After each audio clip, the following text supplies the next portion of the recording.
Preparing Communities for Change, a story from East Birmingham by Acocks Greener. In one of the UK's most deprived areas, something inspiring has been happening. Through the Coalition for Impact project, local people have been preparing for change, identifying ways to help their community thrive in a changing world. Our aim is to share what we learn so that others can build on it in their own communities. There is a massive disparity between the wealth of the various city centre and the residents in the areas that have not received the high levels of investment. The East Birmingham team made a pledge that we would deliver inclusive growth and change the way we interact with the local areas, and particularly with East Birmingham. There are big plans afoot, and as with former times where the local community were the employees, that is the aim, is to get, and through links with schools, is a ready-made workforce. It makes a lot of sense to me in terms of what should happen, because East Birmingham suffers from very high unemployment, at the high end in the whole country in terms of unemployment rates. And it's absolutely right and proper to address people with a question: how would they like their future to be impacted? How would they see their future to be improved? One of the things that we're hoping that the community engagement will do will actually be to make people feel more aware of what's going on, and in addition, more a feeling of control and that they're engaged with what's going on. Funded as part of a wider strategy for regeneration, this community engagement exercise aimed to identify self-sustaining projects, bridges between people and new opportunities.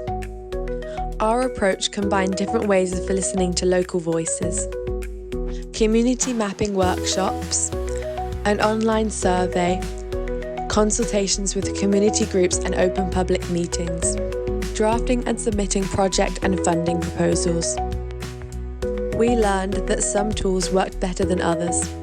Mapping helped local government and consultants understand our area. It worked well when we discussed things tied to specific locations, but wasn't suited for issues with broader or fuzzier boundaries. The online survey offered insights, but wasn't useful for identifying new projects. Most people voiced immediate concerns, not long-term ideas. It's all about the area and how the area and the space they live in works for them.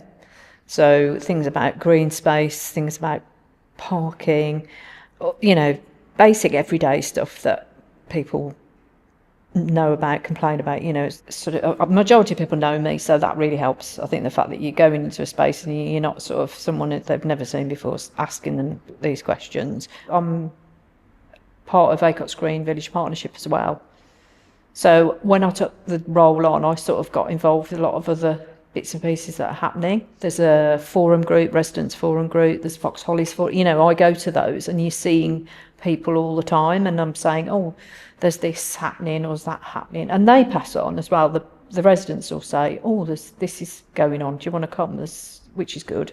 And it brings the community together, really. And we've got involvement in the churches. They've got the churches together. We've got 3 scout groups. We've got the Brownies here. We've got a lot of dance groups.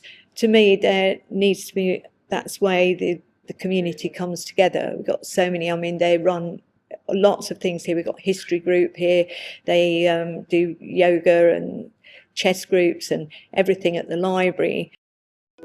The best project ideas came from meetings with existing special interest groups, not from general public forums. But public meetings played a key role too. They helped us test which ideas had the strongest support.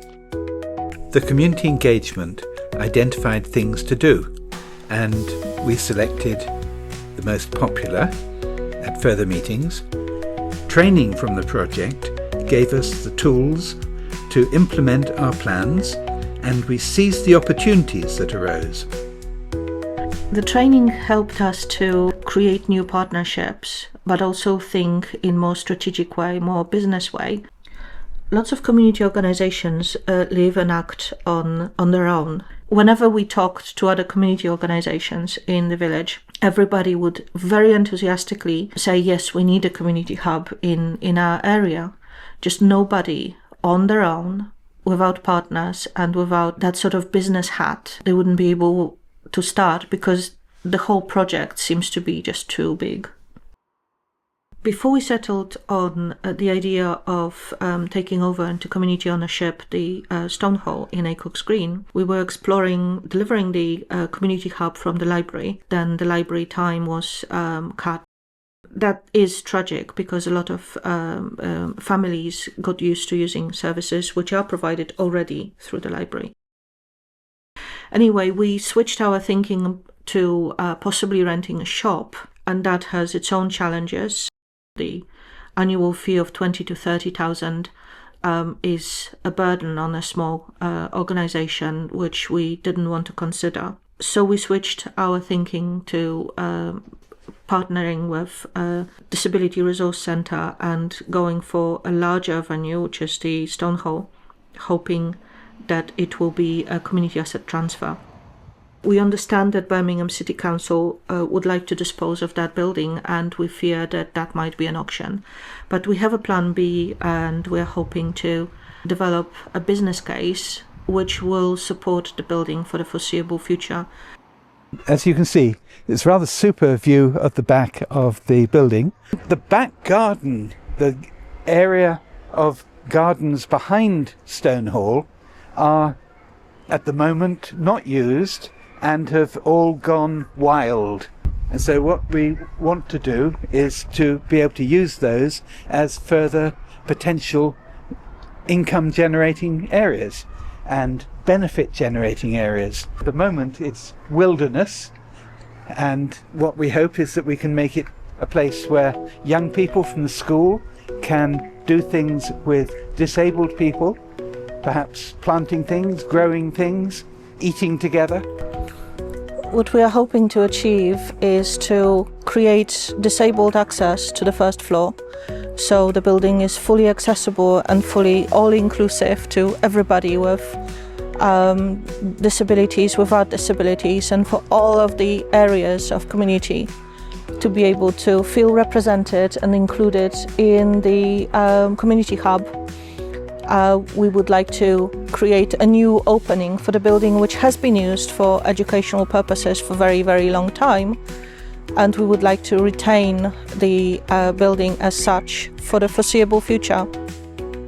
For the organizations like ours, which is small and possibly insignificant on its own, I would recommend partnering with others, and maybe through the trainings which we benefited from, that our ideas which were at the back burner suddenly became reality, and we were becoming more brave in our thinking and future planning.